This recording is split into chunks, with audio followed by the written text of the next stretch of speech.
దేవుడి పేరుతో దేవుడి ముందే పాపాలు చేస్తారు మనుషులు. ఇక ఇందులోనే కుల రోగం ఒకటి. ఎంతలా అంటే ఎదుటి మనిషిని గౌరవించాలంటే ముందు కులం ఏంటనేది చూసే రోజులు వచ్చాయి. 75 ఏళ్ల స్వాతంత్రంలో మనం సాధించింది 0.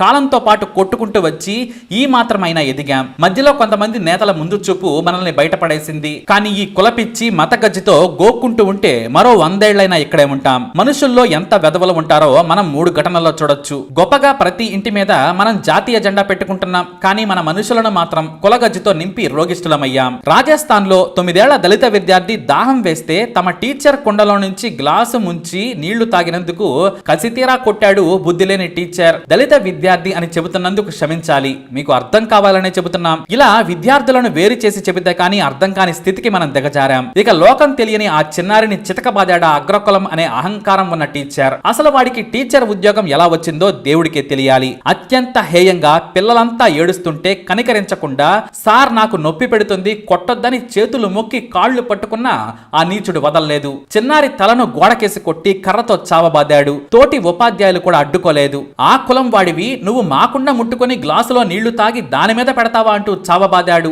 తోటి ఉపాధ్యాయులు తీరిగ్గా వారించే సమయానికి పాపం ఆ చిన్నారి ఉలుకు పలుకు లేకుండా పడిపోయాడు. తీరిగ్గా అటెండర్ ను పంపి తల్లిదండ్రులకు కబురు పెట్టారు. బైక్ మీద ఆసుపత్రికి తీసుకెళ్లిన ఆ చిన్నారి తక్కువ కులంలో పుట్టినందుకు 9 ఏళ్లకే 100 ఏళ్లు నిండిపోయాయి. ఆ నీచుడి అగ్రకులం అహంకారం బలుపుకు చిన్నారి బలైపోయాడు. ఈ ఘటన తెలియగానే స్థానిక ఎమ్మెల్యే రాజీనామా చేశాడు. దళిత బిడ్డకు న్యాయం చేయలేని నేను దళిత ఎమ్మెల్యేగా ఉండేందుకు సిగ్గు వేస్తోంది, నాకు ఈ పదవి వద్దంటూ రాజీనామా చేశారు కాంగ్రెస్ ఎమ్మెల్యే. ఒక చిన్నారి దళితుడైనందుకు దాహం తీర్చుకుంటే చంపుతారా అంటూ మరికొంతమంది నేతలు కూడా రాజీనామా చేశారు. ఈ ఘటన రాజస్థాన్ లో ఇప్పుడు సంచలనంగా మారింది. దేశ బాలల కమిషన్, దళిత కమిషన్లు పరుగులు పెడుతున్నాయి. కానీ ఎన్ని ఘటనలు జరిగినా సరే ఈ కులం అనే రోగం మాత్రం తగ్గడం లేదని బాబు జగజ్జీవన్ రామ్ కూతురు మీరా కుమార్ సైతం కన్నీటి పర్యంతమయ్యారు. పుట్టుకతో ఎవరిది కులం కాదు, తోటి మనిషికి సాయం చేస్తే మానవుడే దానవుడని మనం చదువుకుంటున్నాం. అయినా మన బుద్ధి వక్రంగానే ఉంది. కుల గోడలను బద్దలు కొట్టేందుకు తమిళనాడు సీఎం మన దేశానికి ఆదర్శంగా నిలిచారు. ఎలా అంటే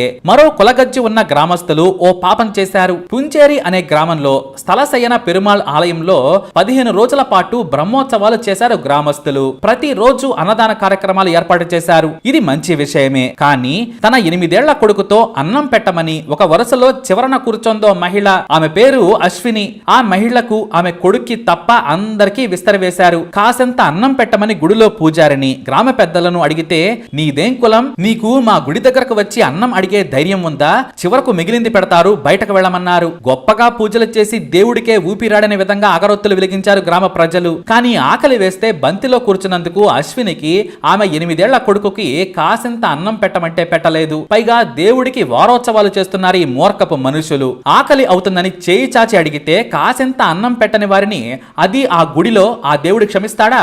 దేవుడు ఎక్కడ ఉన్నాడో తెలియదు. అయినా మన దేశంలో వారి మీద యాక్షన్ తీసుకునే టైంకి ఆ చిన్నారి కూడా వృద్ధుడైపోతాడు. అయితే తామెందుకు అన్నం తినకూడదు, ఊరందరికీ పెడుతున్నారు, ఈ గుడి గ్రామానిదే, మేము ఈ గ్రామం వారమే, మా కులం తక్కువని అన్నం తిననివ్వరా అంటూ అశ్విని అనే యువతి తన కొడుకును పట్టుకుని నిలదీసింది. పాపం ఆ తల్లికి తన బిడ్డ ఆకలి గురించే ఉంది, అందుకే అందరిని నిలదీసింది. స్థానిక నాయకులు కూడా ఆ గుడిలోనే ఉన్నా ఎవ్వరూ మాట్లాడలేదు. చీప్ ఇష్యూ, సిల్లీ ఫైట్ అని వదిలేశారు. కొంతమంది నువ్వు బయటకు వెళ్లి మాట్లాడు, ఆలయం మైలవుతుందన్నారు. నుదుటిపై విభూది పెట్టుకుని బయటకు వెళ్లిపోమన్నారు. కాలే కడుపు పట్టుకుని బయటకు వచ్చి నిలదీసింది అశ్విని. అయితే అమ్మ గొడవ పడుతుంటే ఆకలితో తినేవారి వైపు ఆకలిగా చూస్తున్న ఆ చిన్నారి చూపులు అందరినీ కలిచివేశాయి. ఎందుకంటే ఈ ఘటన ఆ చిన్నారి భవిష్యత్తును ఎటు తీసుకెళ్తుందో ఎవ్వరికి తెలియదు. నీది తక్కువ కులం, ఈ గుడి నుంచి దూరంగా వెళ్లమని ఆ నీచులు కనీసం కనికరం లేకుండా ప్రవర్తించారు. అక్కడున్న ఓ వ్యక్తి ఈ గొడవని వీడియో తీసి సోషల్ మీడియాలో పెట్టడంతో వైరల్ అయింది.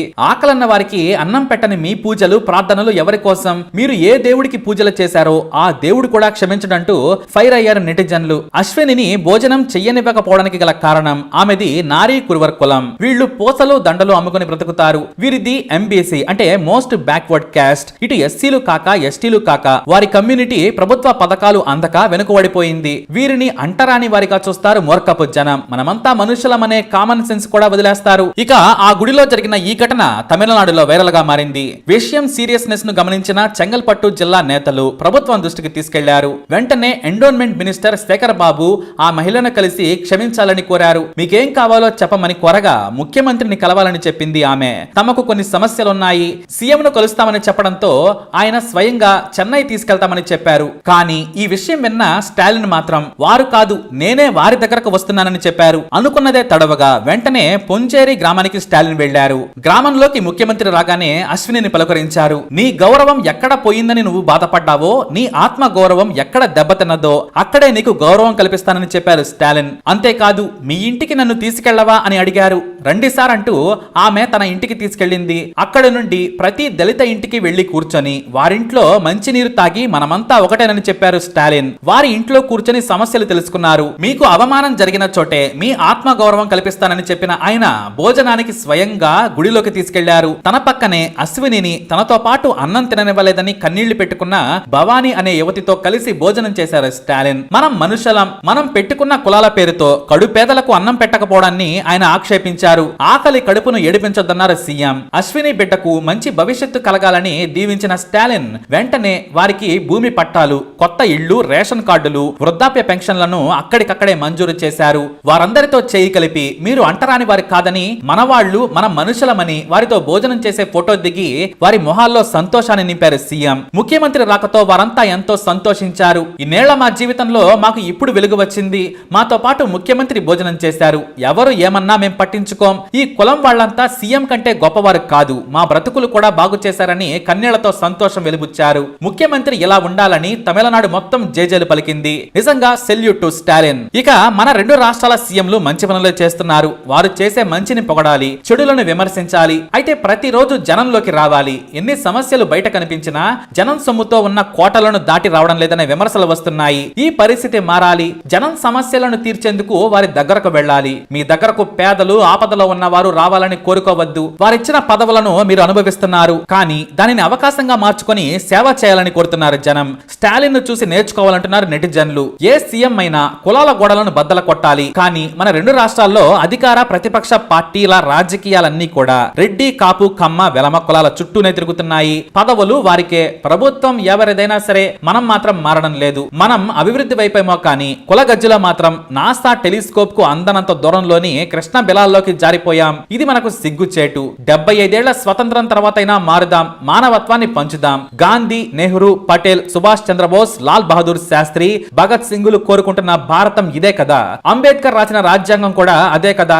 వారి ఫోటోలకు దండలు వేయడం కాదు, వారి స్ఫూర్తిని ముందుకు తీసుకెళ్లాలి. మనలో మనం కొంతైనా చేద్దాం. జై భారత్. మరి ఈ వీడియోపై మీ అభిప్రాయాన్ని కమెంట్ ద్వారా తెలియజేయండి. అలాగే వీడియోని లైక్ చేయండి, షేర్ చేయండి, మా ఛానల్ని సబ్స్క్రైబ్ చేసుకోండి.